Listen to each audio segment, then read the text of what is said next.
Minigames. I'm a huge fan of minigames in, well, video games. They're often a means to further immerse the player with a world they're exploring through means the main gameplay doesn't allow. They're also a great change of pace, which is likely the main reason for their existence. For me, a minigame doesn't have to be great or perfect in order to get some enjoyment out of it.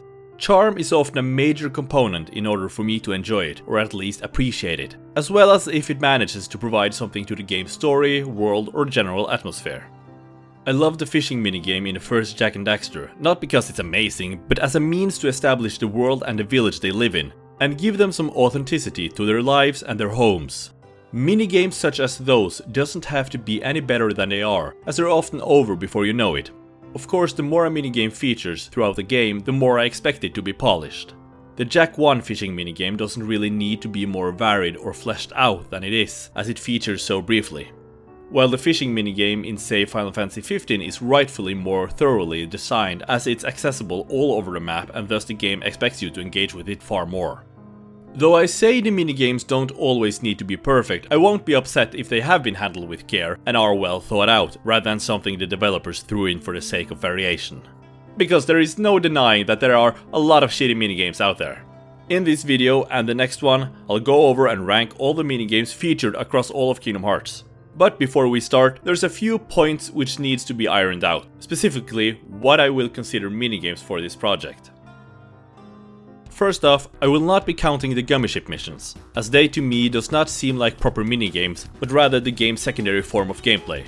It's too prominent within the games to qualify as just a minigame. For similar reasons, I have not included the dive modes, as they're essentially dreamed up distance versions of the gummy ship. The Mushroom 13 and the Unverse battle missions will also not be on the list. One, because the list is long enough as it is, and second, because I view them more as challenges rather than minigames. The Flans, however, are a lot more minigame-esque in my opinion, and are therefore on the list. Perhaps you disagree, and perhaps I'm a bit inconsistent, but to me there's a clear difference. Again, the list is long enough, and ranking the Mushroom 13 and the battle missions can be its own video. The Olympus Coliseum and Underworld Cups, the Mirage Arena mode, the battle and special portals in Kingdom Hearts Dream Drop Distance, and the Kingdom Hearts 3 battle gates are also not on the list as they are just the core combat of the game, but confined within the context of either tournaments or singular battles against one or more waves of enemies.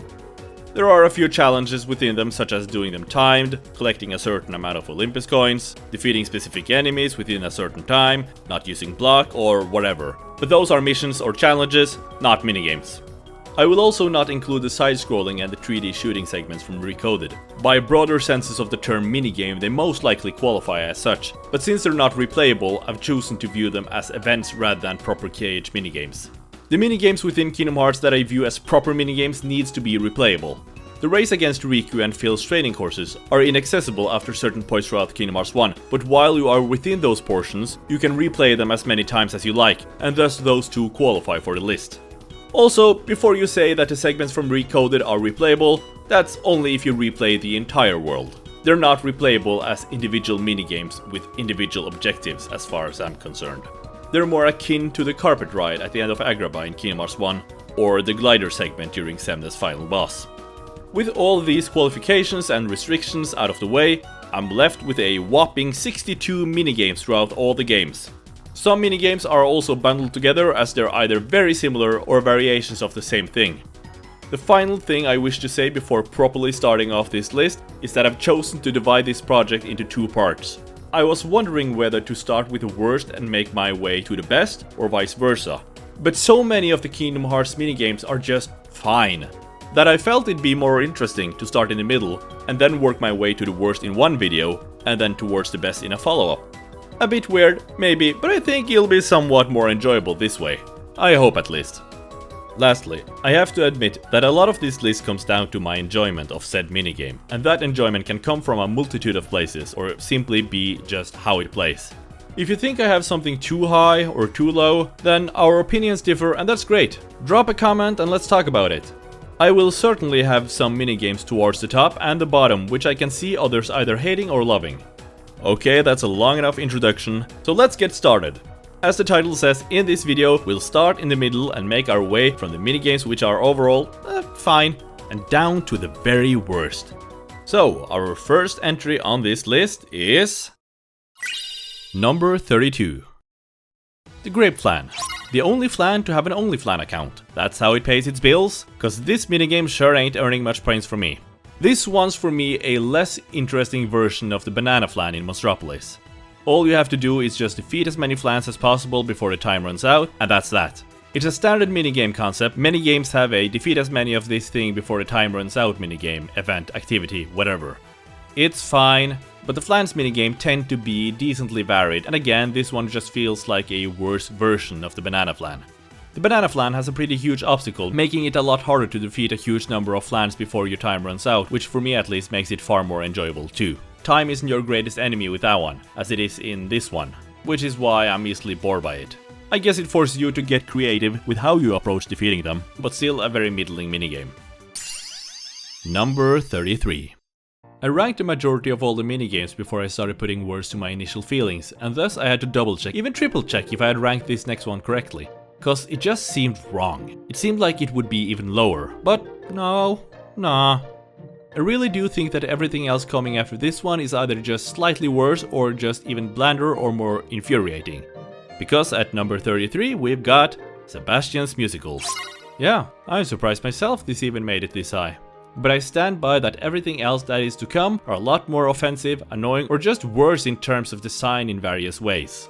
So why has it earned its spot anyways? The biggest annoyance regarding Atlantica in Kingdom Hearts 2 is that this is all there is.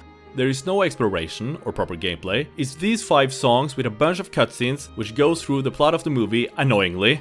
And Kingdom Hearts 1 already went through the core essence of the movie in a far more interesting way. Ariel's longing for the human world and Triton's disapproval of it, so going through it again just feels tiresome. Also, Ursula is back after dying in Kingdom Hearts 1. How and why is she back? Well, because reasons. Or rather because of darkness, as it's said in the journal. It's never explained in-game, so yeah. Can't wait for Missing Link to finally explain how Ursula makes her nonsensical return, just like how Union Cross explained how Maleficent came back after Kingdom Hearts 1. Oops, sorry, Missing Link is cancelled. Guess we'll never know now. Also, Ariel doesn't even seem to know Ursula properly. She acts as if she's only heard of her and this is their first time meeting. Couldn't they just have used Morgana? That would have at least felt a bit more original, going through the plot of the first movie but having the villain from the second film. I don't really see them ever doing The Little Mermaid 2 in Kingdom Hearts anyways, so might as well use Morgana. No need saving her for never. So yeah, the world's a letdown from the previous game. Though most people seem to have disliked Atlantica in Kingdom Hearts 1 due to its mechanics. I didn't, I loved it, which made this complete change of focus and purpose hurt even more. But putting all those feelings aside, how well does this rhythm minigame fare? I feel it's fine enough. I'm not great at rhythm games, but it feels decently designed. Had we only gotten more songs from the movie and fewer original ones, I think this could have been a bit more liked. I do find Ursula's revenge somewhat entertaining though, but Swim This Way and A New Day is Dawning are just a colossal chore to listen to.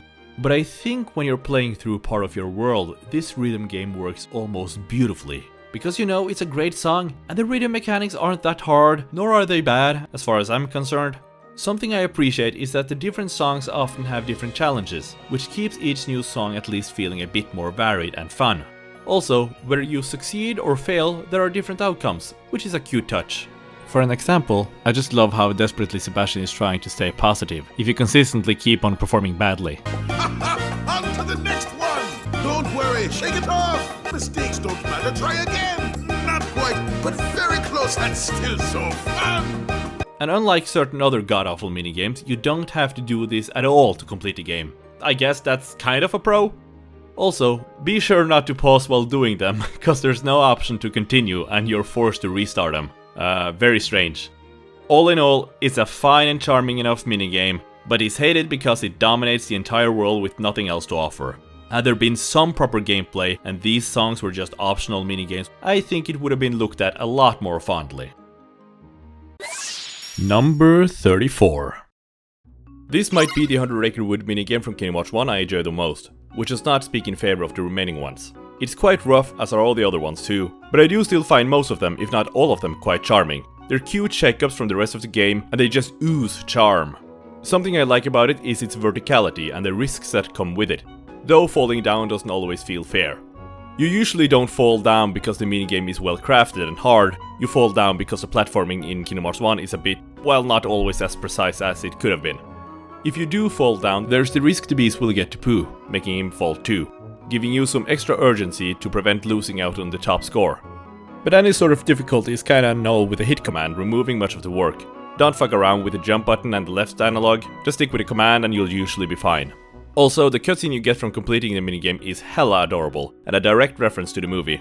I may speak more highly of it than the previous two, but for what it is, I can't in good faith put it any higher. But for how cozy it is, I also can't put it much lower. The minigame is nothing special, but it is special to me. Number 35. You play this upon arriving at the Colosseum, and it becomes inaccessible once you've beaten Cerberus. There are 2 courses, both decent fun, where you feel like you're exercising various parts of your character. You're training your elasticity, your sword skills, as well as your aim. Though it feels more like Sora the character is exercising, while there's little carryover here to us the player. What could have been nice was if this kind of quick thinking was used again later on in the game. I don't think there are any other occasions throughout this game where you have to aim and hit anything within a time limit, or at all for that matter. So whatever training done here feels gameplay-wise pointless and is mainly for the immersion. Nevertheless, it still feels like you're training, and that's often what I like in games, the feeling that you are doing something which reminds me of the activity, rather than the game trying to be one-to-one. Number 36. I'm sure this is in many people's eyes the best and most fun minigame Disney Town has to offer, but I suck at rhythm games, so this just isn't for me. The only saving grace is getting to listen to some old Kingdom Hearts tunes, but beyond that it's always just been something I forced myself through to get the 100% completion, which I've never quite gotten for Birth by Sleep, but I've tried many times. The original release, Final Mix, the PS3 port, the PS4 port, and you know, there are 3 characters that have to go through this. I've done these songs so many times. Yeah, I'm never gonna try getting 100% for Birth by Sleep ever again. I don't really feel qualified to talk about whether or not this is a good rhythm game. I'm guessing it's decent, but since I'm unable to say if it's well designed or not, its placement here is really down to my enjoyment of it. Or had it been noticeably worse designed, it would have been much further down. It's easy to read what's going on and where next to press. I guess they could have had you differ between which buttons to use, but then again, since it's only a minigame, would there be a point? By the way, I do absolutely love the sheer madness of it all. Ventus shows up at Disney Town, and the triplets are just screaming for help. Yo! Yo! Anybody here who can fix our ice cream machine? Yo! Yo! Yo! Yo! Anybody here who can fix our ice cream machine? Anybody? No! Fuck off! Not you! We hate you! Fuck you! Fuck you! Fuck you! Yo! You! Get over here! Come on! Come here! Come help us! Come here and help us!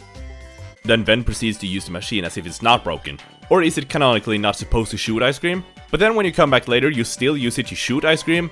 So to fix the machine, you had to use the machine the way it's meant to be used, as if it's not broken. You know, that does sound like Kingdom Hearts to me, so I'm gonna move on now. Also, boys, chill. You've got enough ice cream to give yourself diabetes at least 5 times each. Number 37. I don't recall seeing people talk much about this one, and that's probably because it's quite forgettable. It's a semi-fun, quirky minigame, and I like how aggressively the presents are being wrapped. But all in all, it's just so incredibly boring and leaves a very little impression. It feels like a chore. It's got some nice obstacles with the trio sprinting around though, doing their darnest to ruin everyone's best time of year. I love Christmas to death, but there's nothing about this minigame, this room, this gameplay which engages my senses a whole lot, and I'm often bored playing it after only half a minute. It lacks anything visually to hold my attention, it's thematically relevant to the world, but it feels a bit shoehorned in terms of story, and is quite basic. I don't really know what they could have changed to improve it. As I said, it's decent fun, but just leaves a very little impression. Number 38. The skateboards. What was the deal with almost every single room in Kingdom Hearts 2 having a skateboard lying around? And why have people seemingly talked so little about it for 20 years now? Where did they come from? They weren't present in Kingdom Hearts 1. Did Huey, Dewey, and Louie just sell a bunch of skateboards to all the worlds while Sora was asleep? Also, by the time of Kingdom Hearts 3, the skateboard fad seems to have completely withered away, just like those spinners that were everywhere for a few months back in 2017. The skateboard was not needed. I don't understand why they're in the game, and they never serve any purpose within the narrative or the main gameplay. But as Kingdom Hearts 1 had so many odd, cute, weird and quirky details, which is why I love that game so much, I'd say the skateboards might be the closest Kingdom Hearts 2 ever got to having something akin to that. It's completely unnecessary, but it's a charming inclusion, and it's fun to skate around the various maps. The minigames across the worlds all have slightly different rules and restrictions, but are all so similar they'll be lumped together here. In total, there are 5 of them, with the sand slider in Acre being the one I find the most enjoyable. In that one you have to race against time, forcing you to be creative with how to quickest collect all the crystals. The next is Time Attack found in Port Royal, which is similar to the first one. Sora has to collect several crystals, though there's no countdown this time. It still demands you collect all the crystals within 40 seconds or less, well, or less nothing. It wants you to collect the crystals within 40 seconds, but if you surpass it, nothing happens, and you can continue playing it for 40 hours collecting if you so please. As I said, it's very similar and both force you to figure out how to do it within a time limit. I just prefer the Acre one over this one. Next on the list is Street Rave in Twilight Town. This one has you use a skateboard in a more traditional sense, by having you do tricks and flips to earn a total of 1000 points or more. It restricts you to only 5 attempts, or jumps as the game calls it, which is where the minigame's challenge lies. It's different from the other two, and it's okay fun trying to earn enough points within those 5 attempts.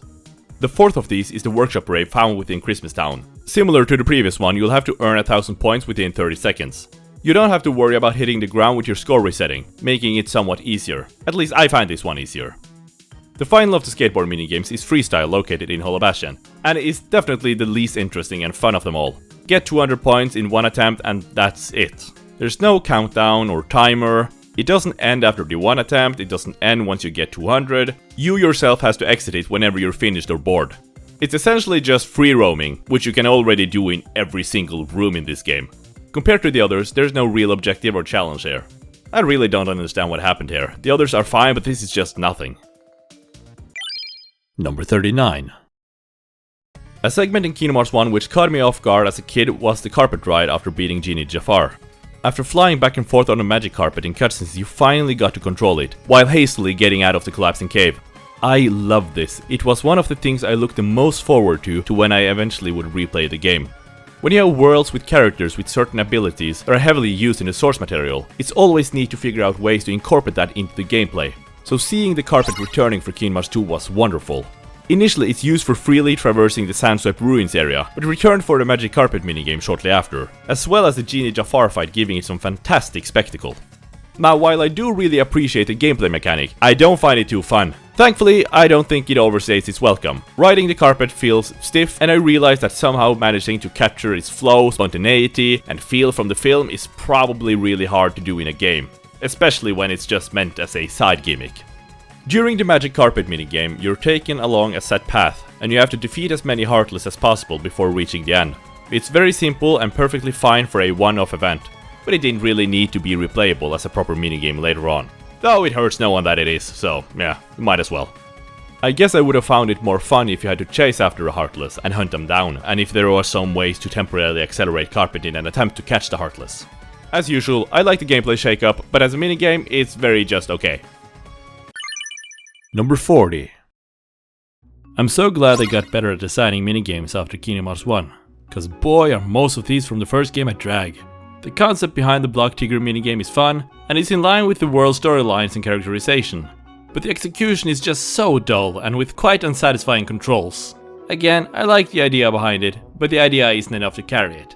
Charm, on the other hand, can do wonders though. But in seriousness, the mechanics are just so stilted, and it's hard to engage with the actual gameplay, and not just close my eyes and think about how fun it could have been in, say, Kingdom Hearts 2 or Rechain of Memories. Compared to some later entries on the list, this is probably too high, but it's just stiff. It doesn't irritate me like some of the entries about to come. Number 41. First time I played this minigame, I found it extremely charming. I keep saying that because despite the jankiness of almost all the minigames in Kingdom Hearts 1, they still ooze with charm. They're just filled with so much life, energy and wonder, and they often feel a lot more natural to the world and the story than, say, the gift wrapping minigame, which I felt was quite tacked on. It's very hard for me to hate any of the minigames from Kingdom Hearts 1, but they still suck, most of them. On consecutive playthroughs, it became more and more difficult to enjoy this one the same way I once did. The main issue? Well, it just takes forever to complete. It's so slow. Or rather, he's slow. And since he's so slow, all the various obstacles just become far worse than they actually are. I can't deny that everything connected to Winnie the Pooh I usually find charming still to this day. But this minigame is really testing my patience. Number 42. Lumped together with the other job minigames from Twilight Town, I appreciate what this does along with the others to form the community of Twilight Town. But ignoring all of that and focusing purely on how much fun this is, I'm not having a whole lot of fun. Breaking the trash usually doesn't take more than 13 hits when playing as Roxas, but can take up to 20, 30, maybe even 40 hits when doing this late game with Sora, with all abilities activated. And can also be done in one hit with the correct keyblade, as well as deactivating certain abilities and making sure they all stand in a line. You could have perhaps made this a bit more fun by having different types of garbage demanding different types of attacks. I appreciate it, but I don't like it. Number 43.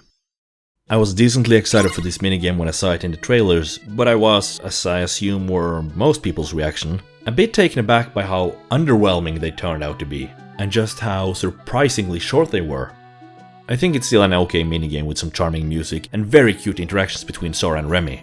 I was just hoping it would be a somewhat more fleshed out cooking minigame. For an example, you first have to get through cutting something, then smashing some eggs and finishing off with frying something.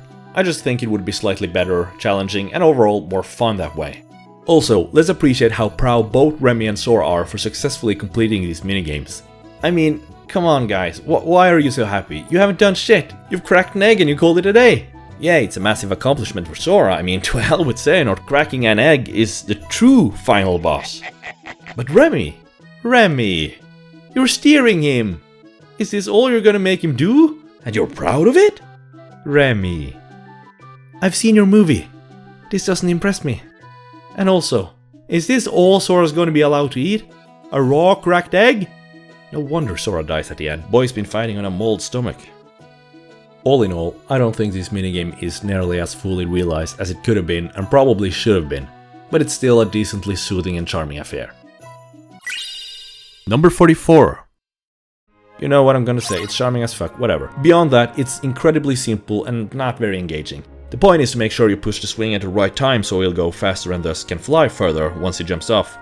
I wanted to criticize the minigame's fuck timing, but then I realized the timing's fine, I just suck. This one really doesn't have much going for it, and it's often over before you even realize you're playing it. There's very little to say about this one. It exists and only kinda barely earns a bit of points due to its general charm, yeah. Number 45. I think I remember this being slightly more fun on the 3DS when tapping on the screen than using the PS4 touchpad to guess where on it to press. Though it's not hard at all. The point is to bounce as many balloons back and forth between you and your Dream Eaters. The whole minigame is quite chaotic, and you don't really feel like you have much control over anything which goes on. Whatever score you get feels very random in my opinion. Beyond that, I have very little to say about this one. It's super simple, a bit meditative, but hardly anything remotely interesting. Number 46. The Honeypot. Kinda is what honey is for Pooh when you think about it.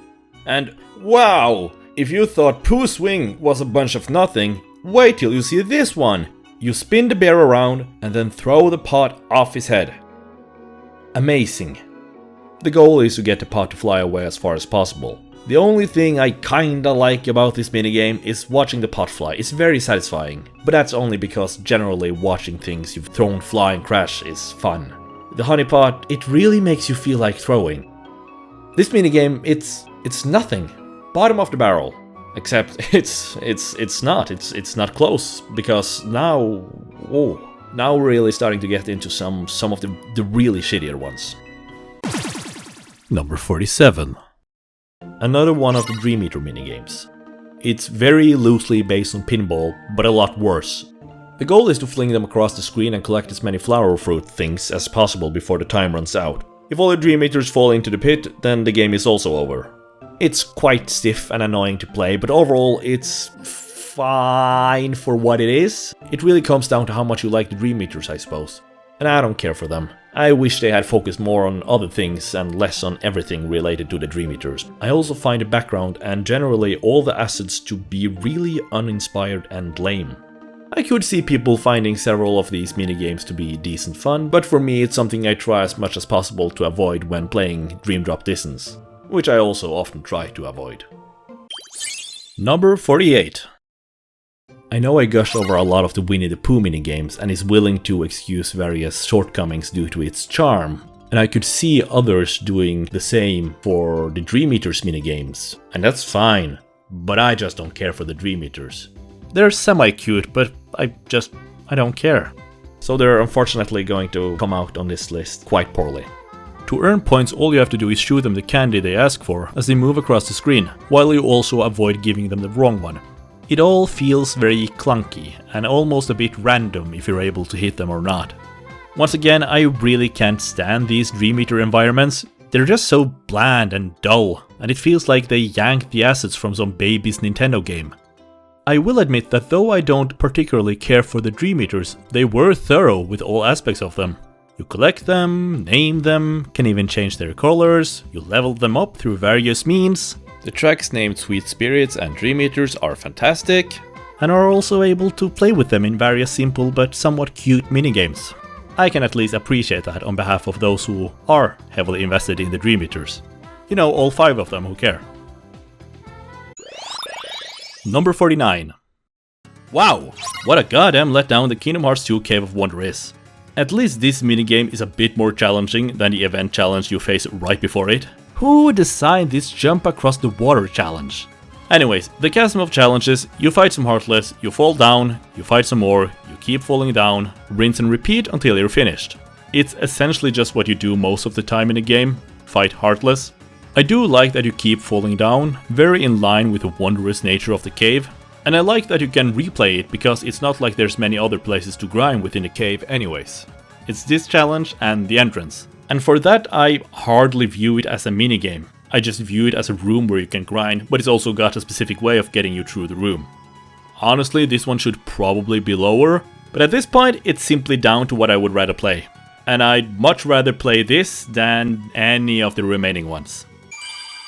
Number 50. Tigger's Giant Pot sucks. I think I kinda liked it when I was younger, but I definitely don't like it now. Probably only liked it because this area is fantastic, but the minigame? Nah. It stinks and the timing is way off, isn't it? As I've said, I suck at rhythm games, but I'm certain this one is just messed up. Right? Anyway, it's very static and repetitive. Thankfully it doesn't go on for too long. Or it kinda does when you keep missing the fruit over and over again. There's not much more to it. I don't like this at all. Number 51. The vines. I love that they somehow included the vines into the gameplay, though the feel of it isn't very good. As just a gameplay mechanic it's quite stiff, but I personally rather have it than not, as it manages to immerse you further into the world of Tarzan, as well as provide a shake-up to the gameplay. For better or worse. However, they didn't have to turn this into a minigame. Its objectives mainly are just to get from point A to point B, either within a time limit, without falling down, or both at once. They even added some vines that are apparently snakes, that you can only swing on once before they tear off, which is a nice addition, forcing you to press onwards and prevents you from taking too long. But really, we didn't need this. Again, enjoy the inclusion of the vines themselves, but not this shoehorned minigame of course. It's just very dull and most people are probably tired of the vines from just a normal visit anyways. Also, while collecting footage for this project, I also discovered that you can completely cheat this entire minigame once you've gotten Super Glide and just glide across, earning you a higher possible record than if you just played it normally. Number 52. Dream Drop Distance was the first game in the series to not include Olympus Coliseum at all, as well as the first of the big games to not have any form of tournament akin to the Coliseum, the Underdome or the Mirage Arena. Instead, the game gave us Flick Rush, which combines two of the least popular things introduced in Kingdom Hearts, Dream Eaters and card combat. I get where they're coming from by including this. Throughout the game you collect all these creatures kinda similar to Pokémons, so why wouldn't you make a minigame where they could fight against each other?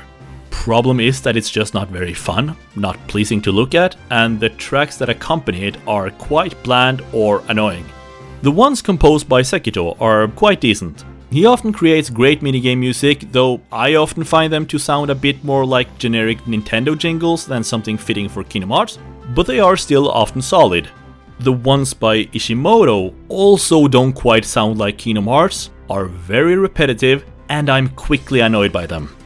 After re-listening to them, I do at least think Dream Matchup would have made a better battle track for the grid than Digital Domination. I guess that's a compliment. The whole arena also just looks so uninteresting. I wish I could describe it better, but it just looks so generically cute. To me, Kingdom Hearts is often a lot more creative and whimsical in its art direction than I feel they are being here. If you have fun playing this game, great for you. I, on the other hand, am still shocked by there being 10 cups within this minigame. 10! You are of course not forced to play this at all, but I'm just bothered by the idea of what they could have included instead. Well, we can't always get what we want, and I can't deny it's decently designed and thought out. But this isn't a ranking of which minigames are objectively the best designed, but rather the ones that are the most enjoyable to me. I'd love to hear if anybody actually likes this, or even loves this. Number 53. The light cycle from Dream Drop Distance. I'm very glad they included it and gave us a different version of the light cycle. In this one you're able to shoot your enemies, which is neat. All you could do in Kingdom Hearts 2 was throw yourself at them. However, this version of the light cycle just feels so much stiffer than the previous one. The objective is defeat as many enemies as possible as you make your way around the arena. But again, it's really stiff and you don't feel like you have much control over what happens or is allowed to do much. I wish they had added some sort of acceleration or brakes. You very briefly accelerate when changing modes, but that's hardly helpful at all. The arena is really cool looking, but I wish the layout was a bit more exciting. It's serviceable for the type of minigame it tries to be. I just wish they'd given the player multiple ways to take down the enemies. Number 54. I don't care much about this one, but it was neat of them to take use of the 3DS camera and have your Dream Eaters look for treasures. Extremely simple, decently charming. Yeah, it's quite nothing for me. Number 55.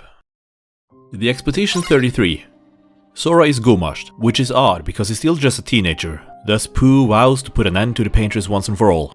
Or I wish that was the case, because it would have been a lot more rad than what we got. Firstly, what I do like about this minigame is that it references the Winnie the Pooh movie, Pooh's Grand Adventure, The Search for Christopher Robin, which I loved a lot when I was younger. Back in 2006, I think the 100 Acre Woods world had only made references to the 1977 movie, so seeing it reference a Winnie the Pooh movie, which came out much later, was rad to me, especially one I was familiar with. But that's about where my excitement for this minigame ends. Beyond what it references, it's a very boring and annoying minigame. You run through the cavern to find Pooh, but oh no, you have to watch out for slippery ice, falling rocks, and the goddamn bees as your party will freak the fuck out if they see them.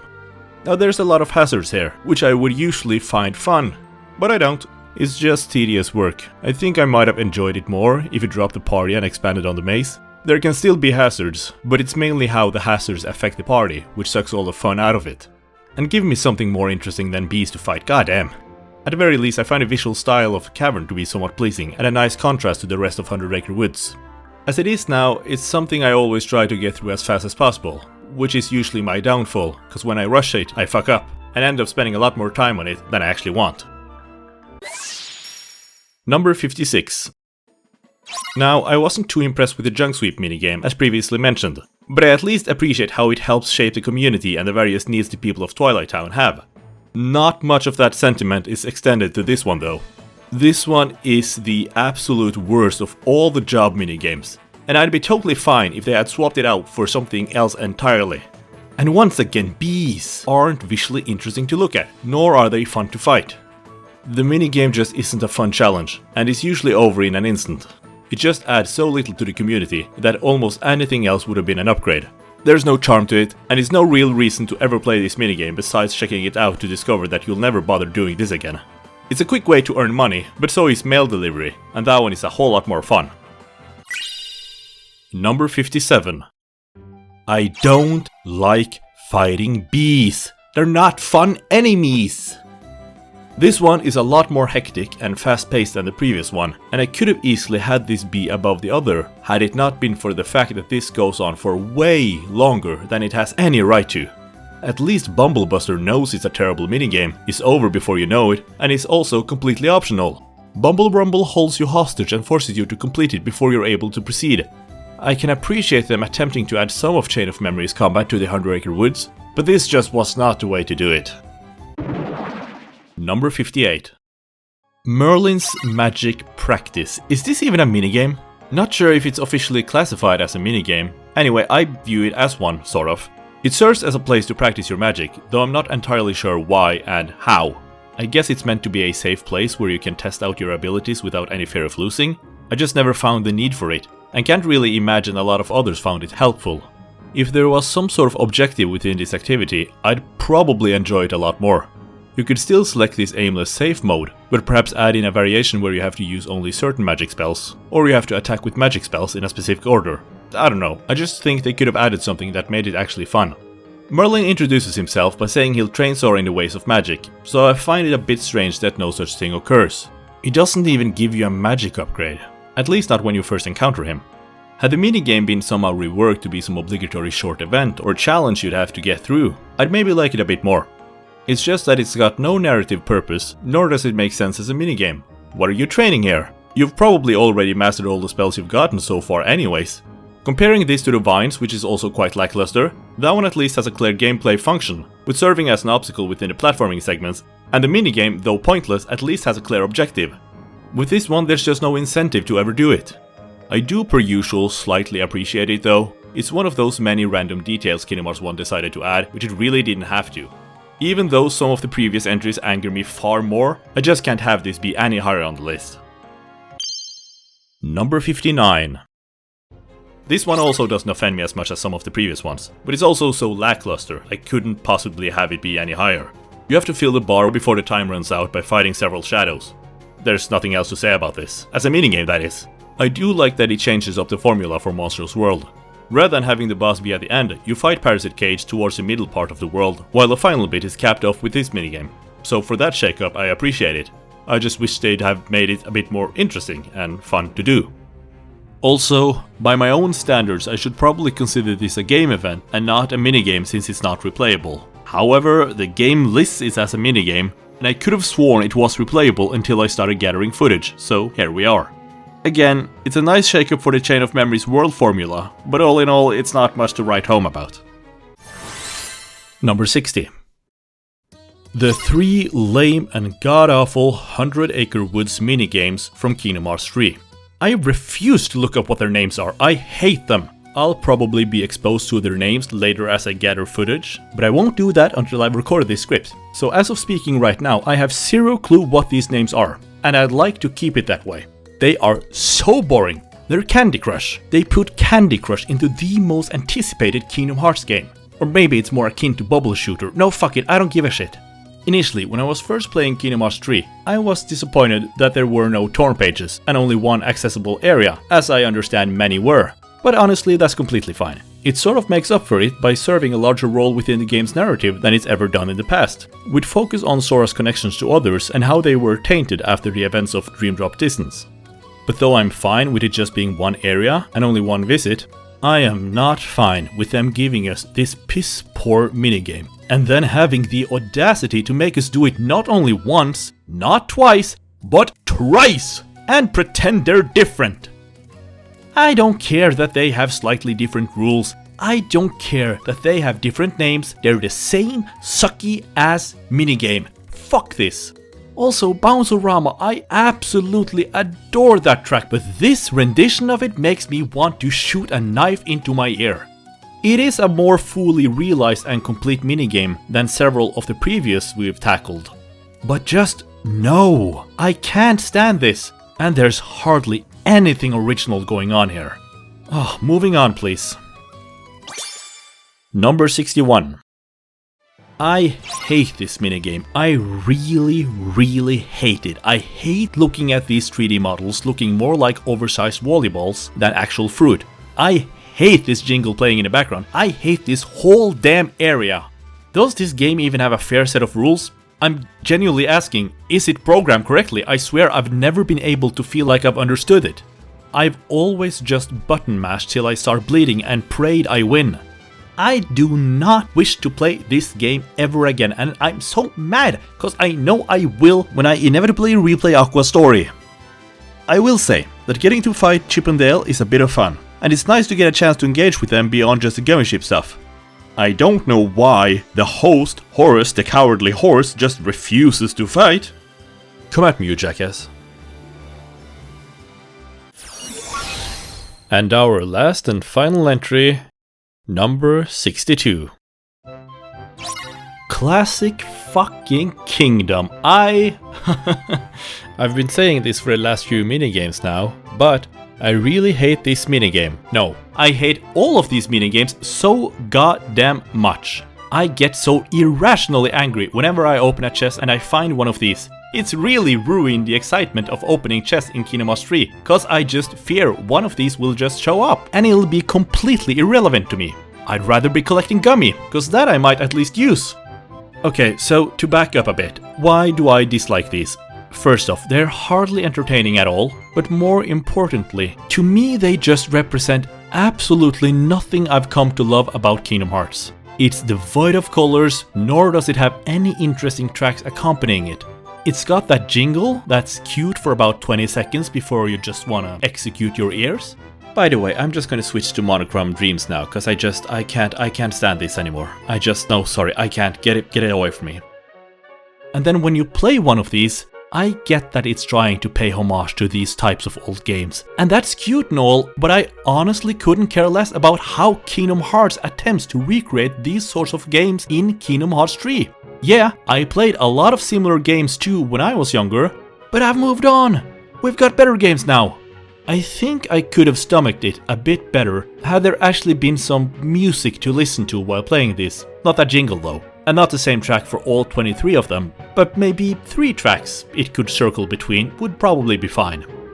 I acknowledge that far more thought, effort and probably even passion was put into making these compared to many of the other minigames featured on this list, and that these function a lot better and are more fully realized. But that doesn't matter because I simply do not find these fun or charming at all. We didn't need this, again in my opinion. We already have Timeless River serving as a representation for those old cartoons. We don't need this too. Some of the things I love so much about Kingdom Hearts are the colors, the atmosphere, the charm, and most of all the music. This minigame has got none of that. None. Zero. What also pisses me off, and sorry for sounding like a broken record, is how all this time and resources spent on making these could have been used for something far better, fun and interesting. A proper Colosseum maybe. Come on people, who honestly would have wanted this over a proper arena?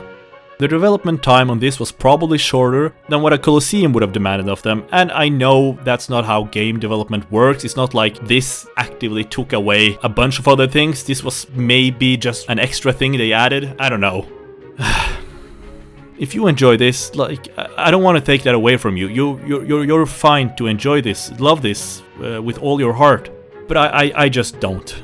For me, it would have been fine enough with 3 or 5, but they made 23. Damn, that's way too many. There are several minigames in Kingdom Hearts that I wish had more stages or variations to them, like Honey Slider, Mail Delivery, Junk Sweep, and Merlin's Magic Practice. And this is the one to get 23 different stages. Wow. Of course, you can't just ignore the minigame. It doesn't hold you hostage like the bubble shooter nonsense from 100 Acre Woods. But it just keeps taunting you, mocking you, every time you open a chest. As I've said regarding Flick Rush and the Dream Eater minigames, I completely get that not everything in a game will appeal to everyone, of course. And if you like these, as I said, that's fantastic for you. It really is. I just can't stand them, not even a little bit.